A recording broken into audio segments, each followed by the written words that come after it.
obviously, if all of us are here, then all of us have souls, right? So when the idea was first being presented to me when I was like 13 and 14, that maybe they didn't, or emphatically they didn't, I was like, no, because what we learn when we're very little really impacts us how we grow. So do animals have souls? Do children? I mean, what does it mean to have a soul? Anyway, what does that mean? I mean, when ships or airplanes crash or are lost, they count the people aboard using the phrase, X number of souls were lost. And that is the correct language. X number of souls. Instead of persons. I mean, and some will tell you it was a way of adding passengers and crew, because they had met different manifests. So they would say X number of souls. But it's a little more complicated than that. For some ships, the people were cargo. And some, they were simply the unconverted.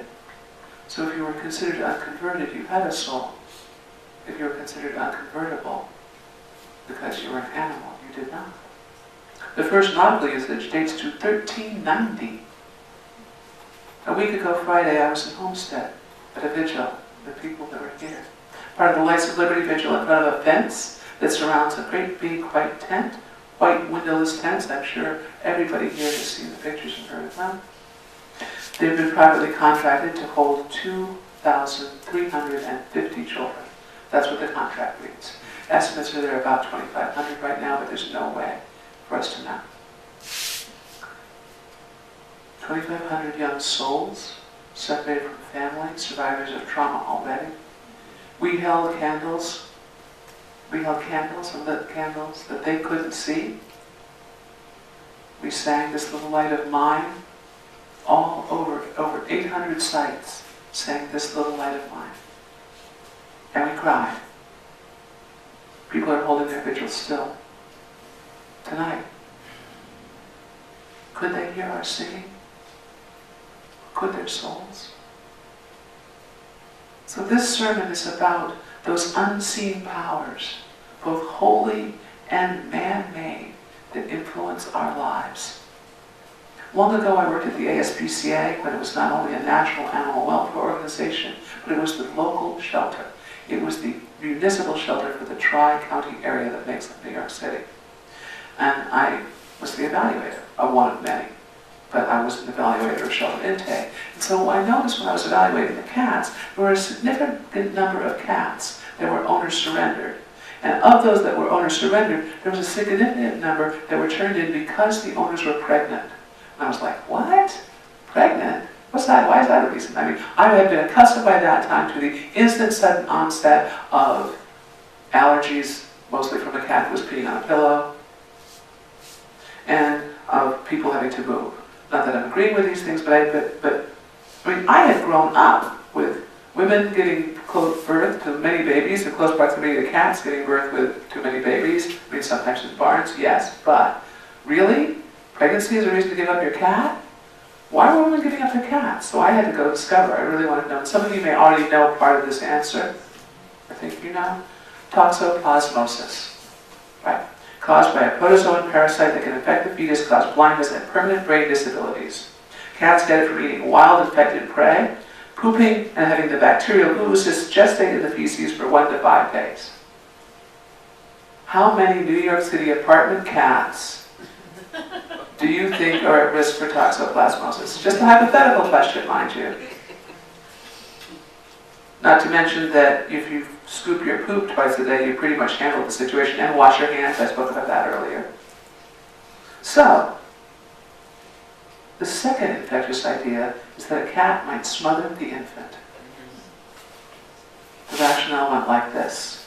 Cat smells the milk on a baby's breath, cuddles up to them in the crib, and unwittingly, by accident, smothers the baby. It was considered one of the reasons for SIDS, sudden infant death syndrome.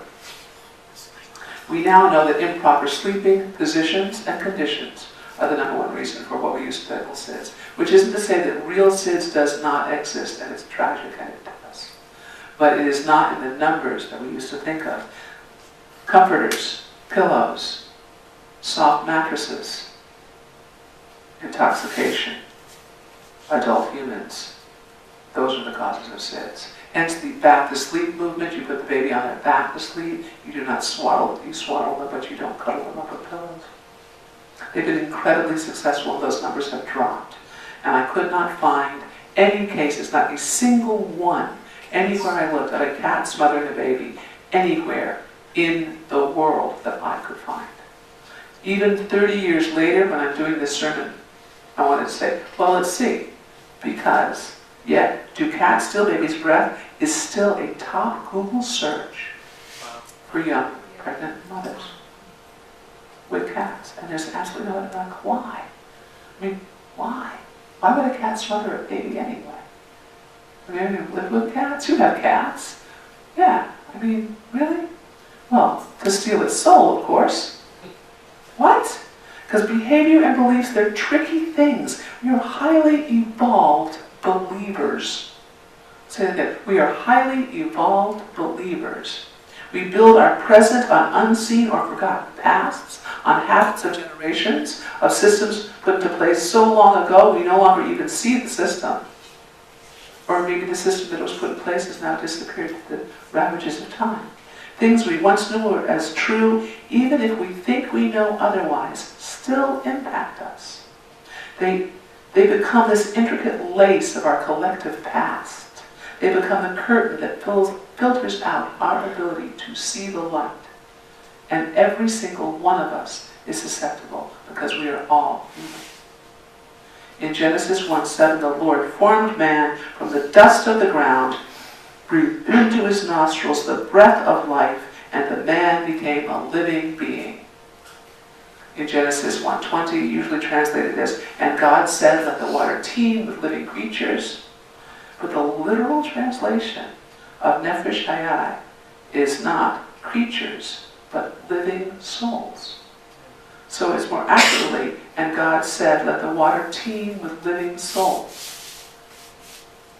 And for anybody that's a fan of evolution, oh wait, can you be a fan of evolution or just evolve? I don't know. But the point is that we came out of water. And even if you don't go there, we're certainly in water in the womb. Teeming with living souls.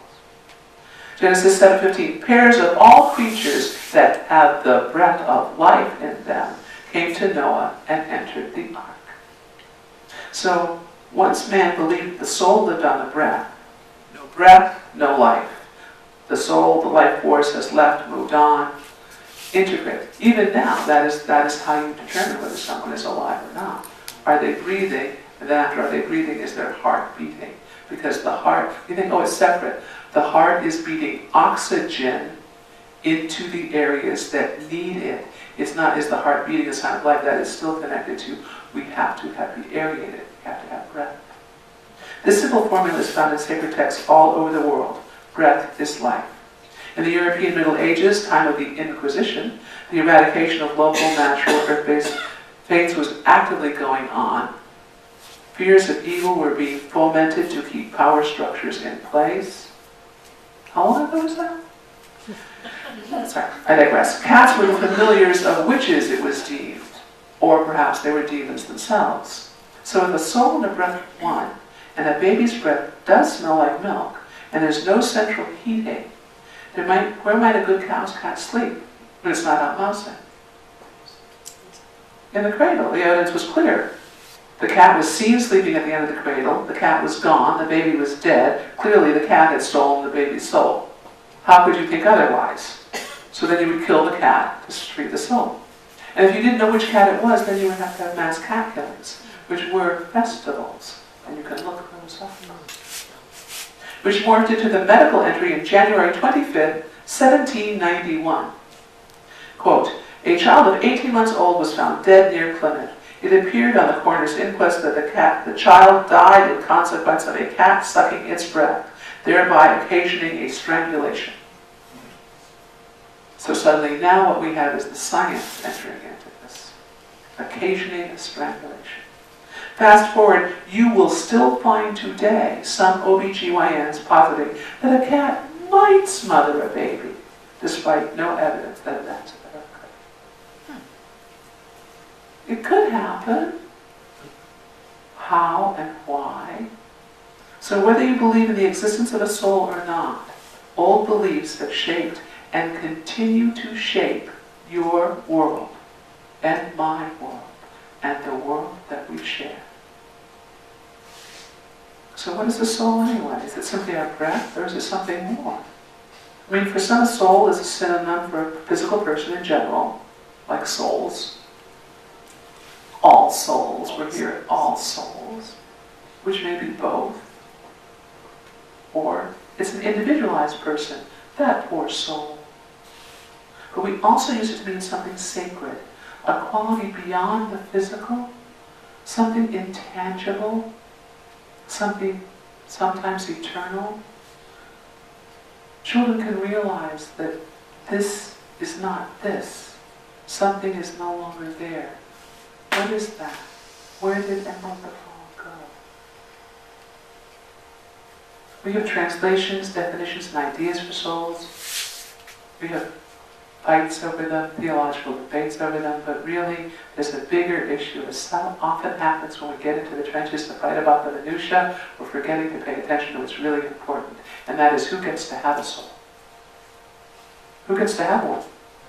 Aristotle argued that slavery was a natural state for humans and that slaves, like domestic animals, had incomplete souls that required superior ones to govern them. Wild animals apparently were soulless.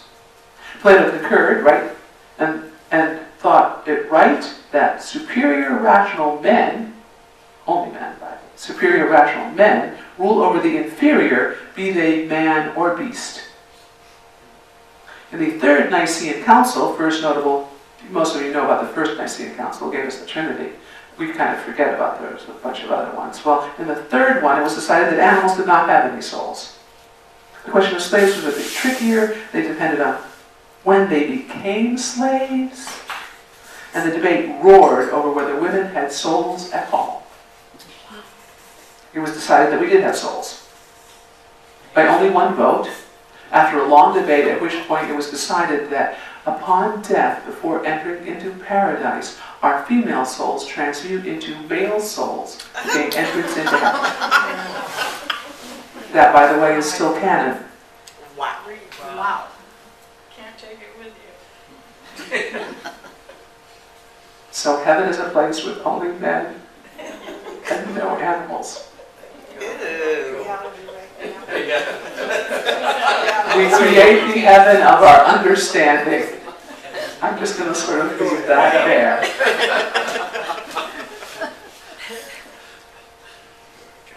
Thomas Aquinas apparently said that boys receive their souls at birth. Girls get them 28 days later. Which does throw a bit of wrench into the whole pro-life arguments. Yeah. It does, but who reads the fine print these days anyway? And then there's that whole breath of life stuff, like if the breath of life is the soul, but you know. In the 1700s, the question of whether or not Africans had souls. Many whites believed that they, like, quote, livestock, either had no eternal soul, or an incomplete soul, or merely a material soul.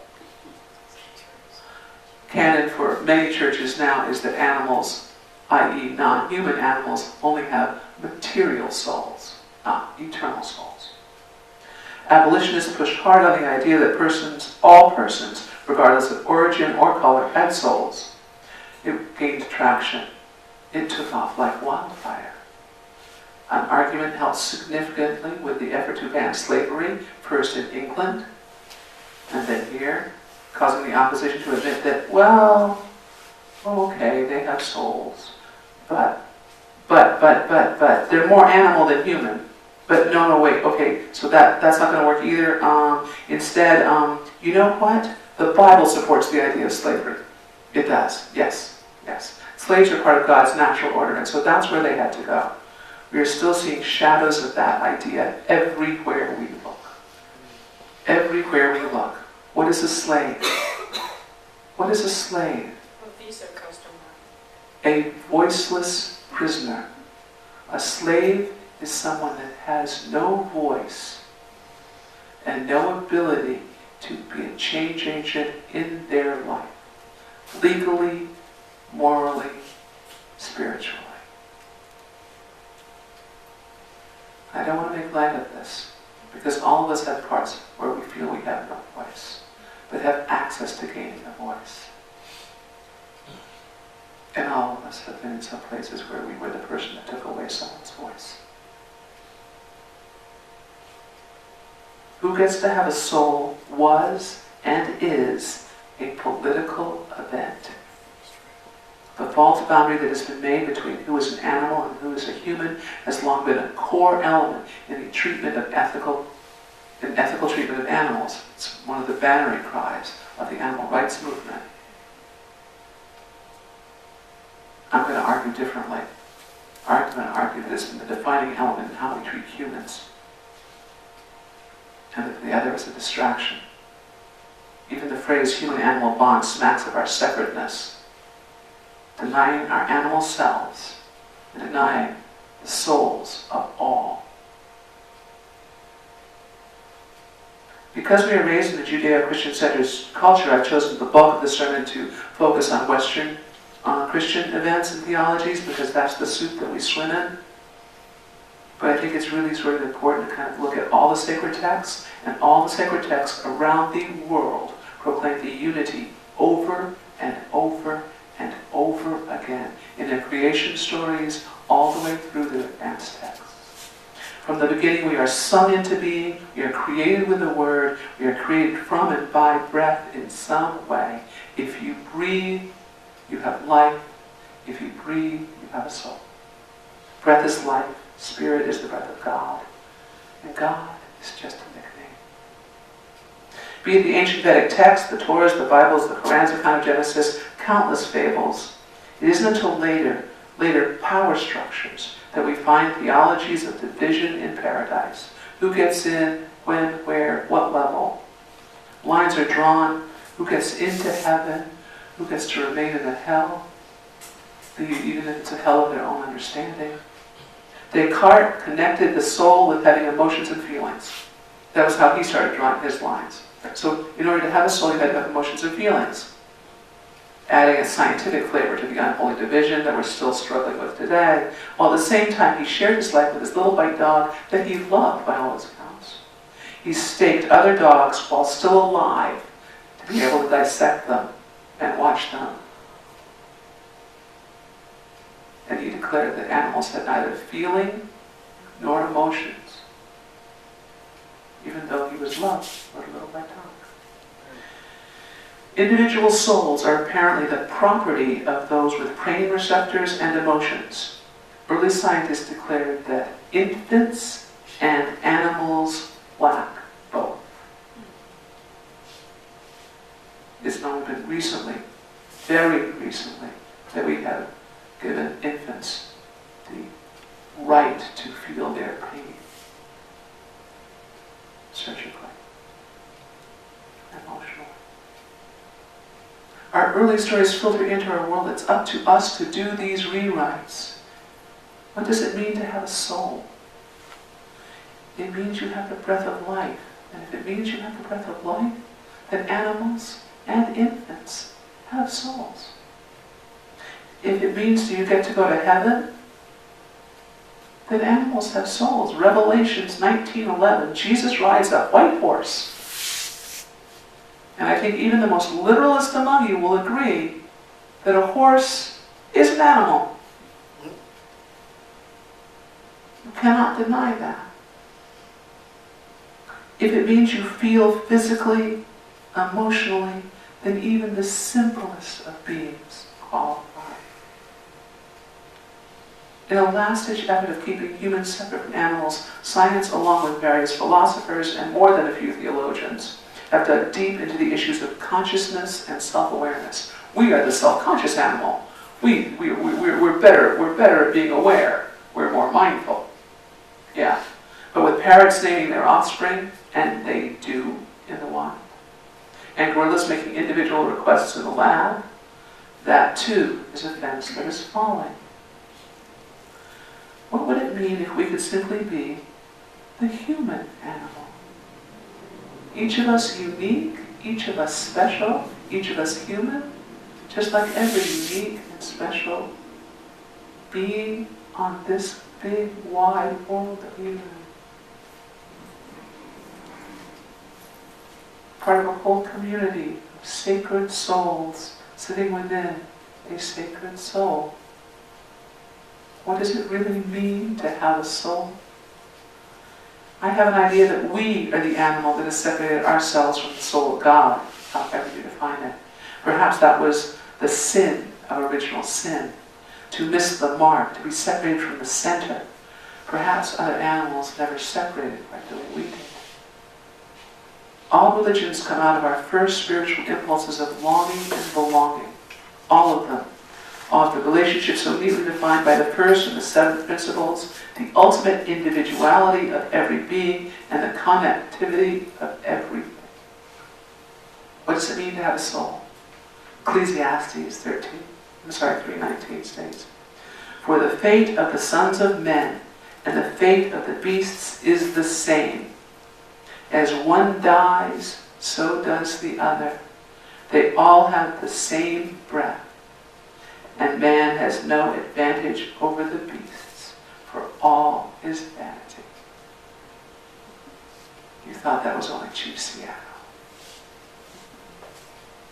J. McDaniel changed my life in 1989 with the book of God and Pelicans. He writes in an article called "Practicing the Presence of God, a Christian Approach to Animals," quote, "Looking into the eyes of an animal, we may be aware that there is something sacred and holy, something divine in the animal. Something divine in the animal. God's Spirit is in her, shining through her. Even as she is more than spirit, it is that she is a holy icon, a stained glass window through which holy light shines." And any of you who have ever caught the eye of a bird, stared deeply into the eyes of your dog, caught your cat looking at you, we've seen that moment where you have that connection of something that is greater than you are. The light of love shines through many windows. Sometimes the curtains are feathered, sometimes they're furred, sometimes they're scaled, sometimes they're... Connection is the core of compassion, the root of all spirituality, the seeds of every faith. Michael Jarr writes in the blog Humans and Nature, quote, "In the end, soul may be a profound matter of fellow feeling. The stronger the capability of a given species for a fellow feeling, the more that species can be said to exhibit soul fullness. To view things this way offers another important step in humanity's progression towards understanding its place in creation and appreciate the inheritance we hold in common with all sentient beings on this increasingly small, restive, and fragile planet."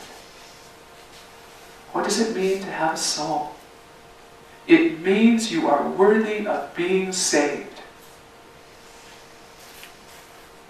That's the shorthand. It means you are worthy of being saved. No matter your age, your color, your ethnicity, your nationality, your religion, your gender, your legal status, your sexual affectional orientation, or your species. And we all need saving some days. Almost every week I get some variation of, "Will my cat be with me in heaven? Because if it's not, I don't want to go. I don't want to go either." Some cases that's, "I could just die now." Or, "Reverend Teal, do dogs go to heaven?" So the short answer is yes. Yes. I believe they're already there. The rest is up to us. Do dogs go to heaven? Yes. Are you? How do we create the heaven of our understanding? And what does it mean to have a soul? And what are you going to go out and save today? Thank you. Namaste. The soul in me recognizes and honors the soul in you. Namaste. I love you.